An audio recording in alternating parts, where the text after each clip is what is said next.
¿Cuánto duran las carreras en Chile? Las carreras universitarias o las técnicas, harto, ¿ah?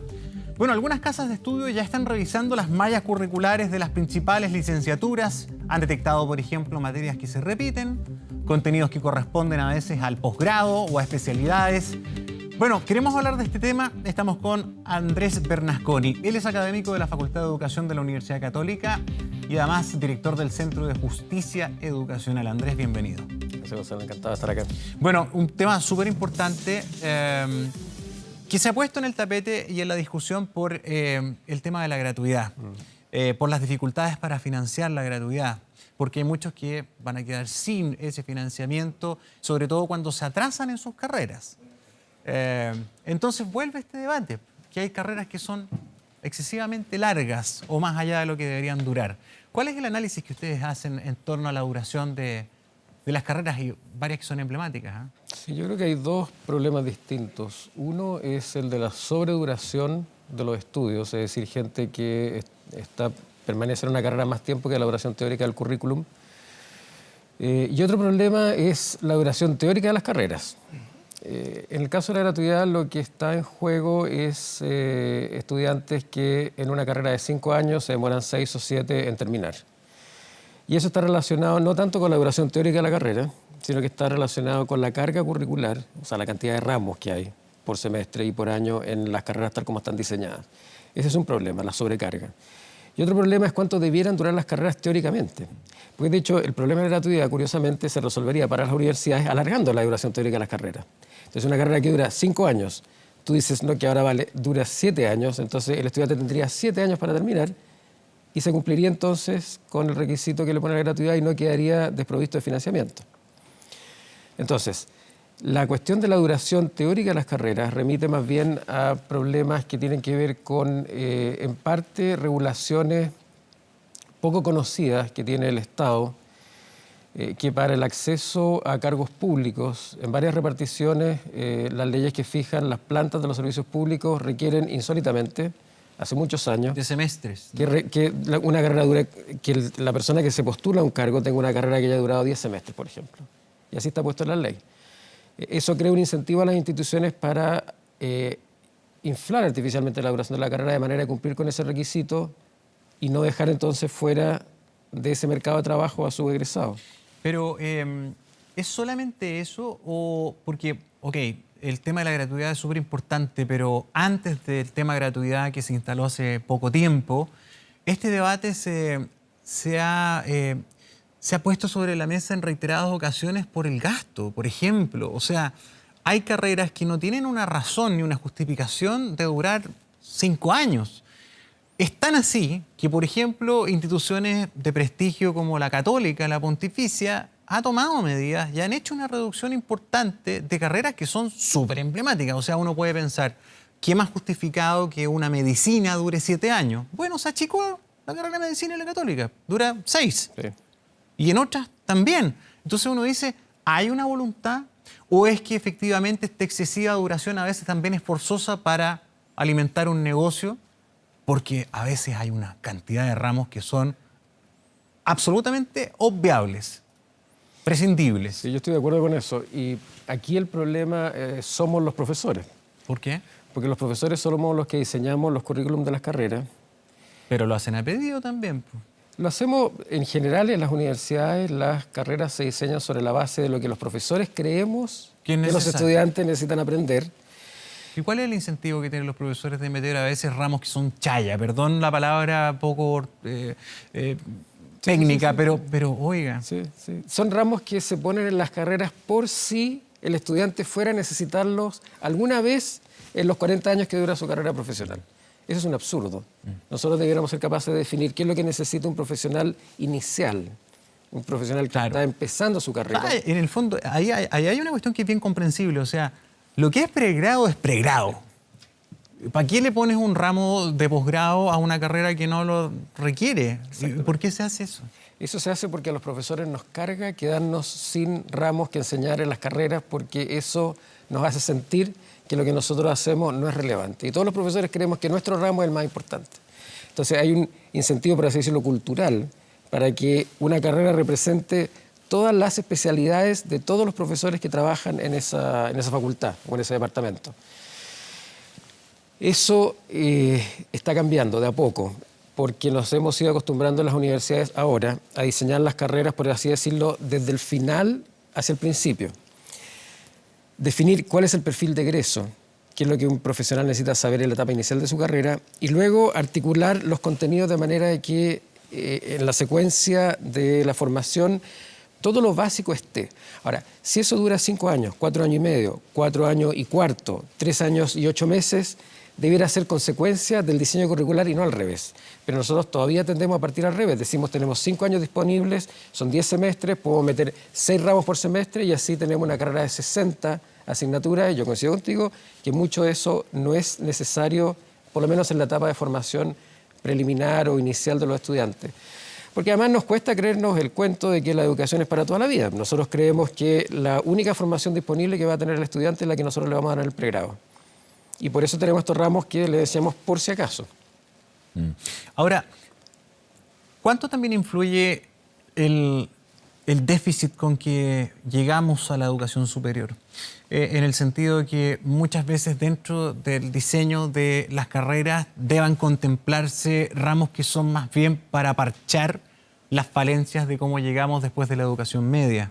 Nivelación, para la que se ha propuesto, por ejemplo, programas como el de la USACH, del propedéutico u otros, pero que dan cuenta de que, claro, hay mucho estudiante que llega muy desnutrido, digamos, en a veces cuestiones que son fundamentales. O sea, profesores que no tienen comprensión de lectura, aspirantes a profesores que entran a pedagogía sin entender bien lo que leen. Sí.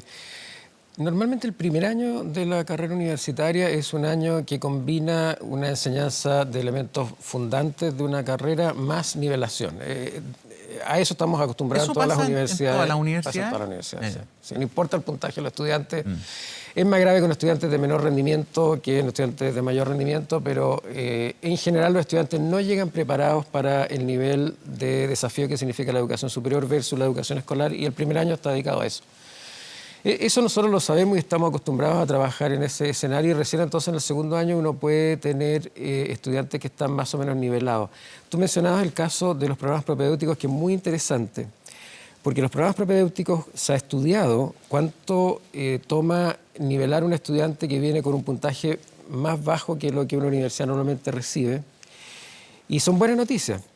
Lo que se ha demostrado es que al cabo de un año, con suficiente apoyo propedéutico durante el primer año de la carrera, los estudiantes que entran por vía de admisión especial, con puntaje más bajo, tienen el mismo rendimiento que los estudiantes que entraron por la vía de admisión normal, en términos de nota y aprobación de ramo, incluso en programas como ingeniería. O sea, se puede nivelar. Se claro. balancea bien. Claro. Esa es una parte del problema, sin duda, que nosotros tenemos que hacer el trabajo que no hizo la educación secundaria, pero no es excusa. No es excusa para que nosotros empecemos a organizar las carreras de manera que se diseñen pensando en el estudiante y no en la comodidad de los profesores. ¿Por qué se pudo acortar, por ejemplo, en la Católica la carrera de medicina? Técnicamente, o sea, uno dice, una carrera que requiere de tanto contenido, ¿por qué esa sí se pudo acortar un año? Sí. Lo que yo entiendo es que se encontró que había muchos contenidos que se veían varias veces en distintas asignaturas, entonces se podía eficientar la carrera mucho sin perjudicar los aprendizajes. Ahora, medicina es en algún sentido un mal ejemplo, porque en medicina los estudiantes en todo el país entran con muy alto puntaje y se dedican a estudiar la carrera 80 horas a la semana.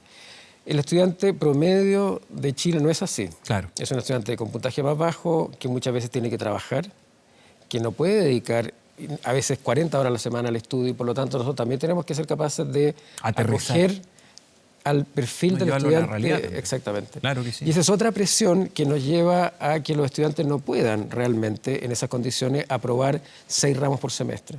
Entonces yo creo que una cosa básica, necesitaríamos ponernos de acuerdo en disminuir la cantidad de asignaturas que un estudiante tiene que rendir en un semestre. Y llevar entonces la carga de una carrera que en 5 años a 40 asignaturas y no a 60.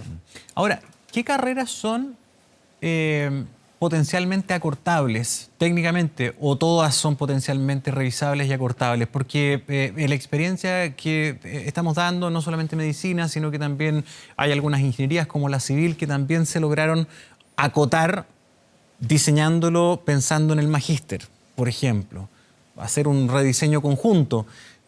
Pero yo no sé si hay otras que sea imposible achicarlas. Todas son acortables y algunas deben ser alargables. El gobierno insistió en los últimos 15 años con el acortamiento, por ejemplo, de las carreras de pedagogía. Encontraban que pedagogía debe ser una carrera de 4 años.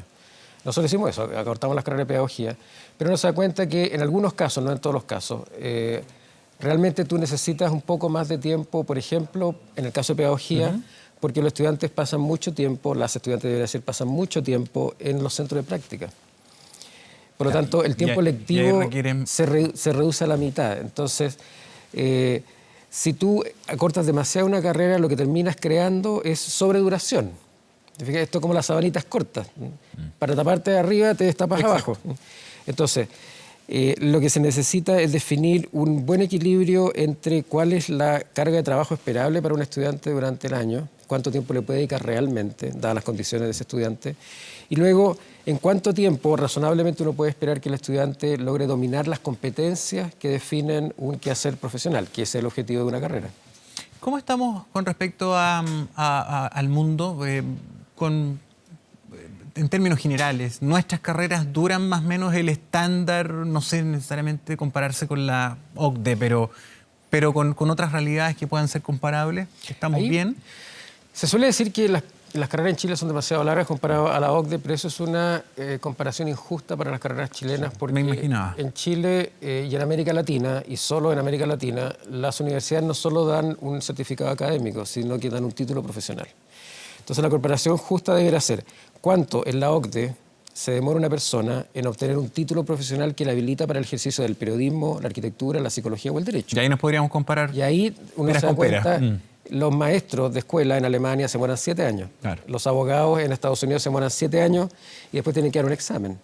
Entonces, cuando uno se da cuenta de cómo se produce la habilitación profesional, que es el concepto que está detrás de esto, la habilitación profesional en los países desarrollados, uno se da cuenta que la licenciatura universitaria es el primer paso y después muchas veces los estudiantes tienen que hacer, los aspirantes a profesionales tienen que hacer un magíster y muchas veces tienen que dar un examen y revalidar esa licencia profesional cada X años. Entonces, la comparación justa sería cuántos años son necesarios para poder ejercer una profesión. Y en ese canon de comparación Chile está más o menos en los tiempos de la OECD. O sea, en el fondo habría que cambiar, habría que pensar en el término más de titulación. Más que, o sea, cuando tienes la habilitación para ejercer la actividad, independiente de qué carrera sea. Así es. Ahora, ¿qué esfuerzos se pueden hacer para poder lograr que esto no sea solamente una situación resuelta por una universidad de manera autónoma, sino que sea una política, en el sentido de que esto se replique, de que esto se implemente, porque claro, muchas veces el estudiante que da la BCU, que rinde la BCU, no siempre se va donde quisiera, se va donde le alcanza o donde puede, o por puntaje, o por economía, o por donde vive, en fin. Entonces es re injusto que, pucha, porque no me dio, no me alcanzó, no puedo acceder a algo más razonable o más justo y tengo que hacer la carrera en un año más, porque quedé en otra parte. Ahí yo creo que el Estado puede tener un rol coadyuvante, de apoyo a estos procesos. Fíjate tú que desde 2006 está en la legislación chilena escrito que el Ministerio de Educación tiene que hacer una propuesta de sistema de habilitación profesional. Ningún ministerio en ningún gobierno se ha hecho cargo de ese mandato. Ese mandato está reiterado en la Ley de Reforma de la Educación Superior del año pasado. Tiene que haber un sistema de habilitación profesional distinto del actual. ¿Y por qué no se hace? Porque es una tarea de una complejidad enorme. Si las universidades no dieran los títulos, ¿quién los da? En el caso de los abogados, los da la Corte Suprema. Claro. Pero ¿quién daría el título de periodista si no lo da la universidad, el de arquitecto, los colegios profesionales? ¿El Estado a través de un sistema de examinación como la UNACOM en el caso de medicina? ¿Quién lo daría? Entonces, la creación de una infraestructura para ese proceso es algo muy complejo que el Estado de Chile, desgraciadamente, no tiene hoy día las capacidades para acometer porque el Ministerio de Educación está dedicado a otros problemas que son más urgentes que estos grandes problemas de futuro que tiene la educación superior chilena. Y déjame decirte otra cosa que también es, a propósito de la eficiencia que tú mencionabas al principio. Nosotros tenemos ociosa capacidad de sala de clase y laboratorios 3 meses al año. Países más pobres que Chile, estoy pensando en Centroamérica, el calendario académico está organizado en cuatrimestres y ellos meten 3 cuatrimestres en un año. Y las carreras duran 3 años y medio y 4 porque están haciendo el equivalente a 3 semestres nuestros en un año. Y tienen 2 semanas de vacaciones entre semestre y semestre, tienen vacaciones de Navidad. No liberan a los estudiantes como nosotros, que dejamos a los estudiantes universitarios sin ninguna actividad de diciembre a marzo. Entonces, la ineficiencia que tiene ese sistema de aprovechamiento de la infraestructura es brutal. Y de nuevo aquí es la comodidad de los profesores la que termina prevaleciendo. O a veces los sistemas de gestión académica de la universidad no admiten la duración de un periodo académico que no sea de 18 semanas. ¿Por qué todos los semestres tienen que durar 18 semanas? ¿Por qué no puede haber un medio curso, un cuarto de curso? Eso, los software de gestión académica en Chile no lo permiten. Entonces hay un montón de efectos de la inercia de la gestión y de la cultura académica que son contrarios a un mejor aprovechamiento de los recursos de enseñanza. Pero usted está tocando un punto que es bien importante cuando hay tanto paño que cortar y problema que resolver, cuando las instituciones se viven quejando de la falta de recursos, de pedir muchas veces, las mismas universidades como en la que usted participa, y resulta que a lo mejor al menos una partecita del problema la podrían resolver mejorando su proyecto, su gestión, su diseño. O sea, me parece súper importante el tema de la cantidad de tiempo que se pierde de manera inexplicable, de tener una institución completamente parada, o bien revisar sus mallas. No, absolutamente. Y yo creo que si uno realmente se toma en serio esto de poner a los estudiantes al centro de nuestras preocupaciones, que es algo que todos los gobiernos siempre declaran, en nivel preescolar, en nivel escolar y en educación superior, entonces tenemos que adaptar la universidad a las necesidades de los estudiantes y no adaptar los estudiantes a las necesidades de la universidad. Bueno, un temazo que vamos a ver si bueno, en la medida que el tema gratuidad que ha generado nuevamente esta discusión, la vuelve a poner en serio en el tapete, se transforma esto en una política pública que permita sincerar, tomar decisiones más razonables en términos de llevar a cabo estos cambios que son de toda lógica, en términos prácticos y en términos incluso económicos. Sí, pues una nueva frontera del sistema de educación superior chileno, que no tiene nada que ver con lo que hemos estado discutiendo en los últimos años, sino que son los desafíos de futuro. Muy bien. Andrés Bernasconi, gracias por venir esta mañana al canal 24 Horas. Gracias por la invitación. Muy buenos días.